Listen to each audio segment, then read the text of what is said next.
And he never even said thank you.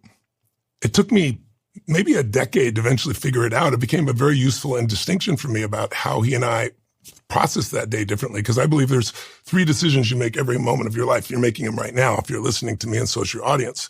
The first one is, what are you going to focus on? You're going to be focused on what happened yesterday, what you're going to have for lunch, what I'm saying, how it relates to you. There are millions of things you can focus on. But you don't experience life. You experience the life you focus on. And most of us are distortion, deletion creatures. Our brains don't take it all in consciously. It's too much.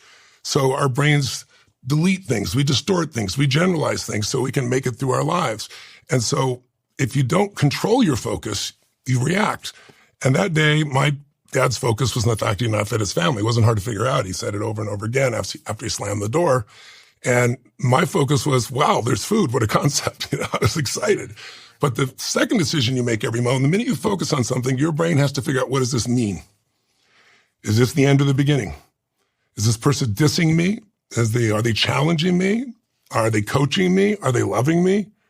And whatever meaning you give it produces emotion. And out of that emotion, you make the third decision, what am I going to do? And that day, I know the meaning my dad did. It wasn't just that he didn't feed his family. It's that he was worthless. I can't even feed my family. And he muttered all this stuff continuously. But I took that as stranger's care. It completely violated everything I had experienced in my life up until that point. And my brain was like, if a stranger doesn't even want credit for this, and they fed my family on Thanksgiving, I got to care about strangers.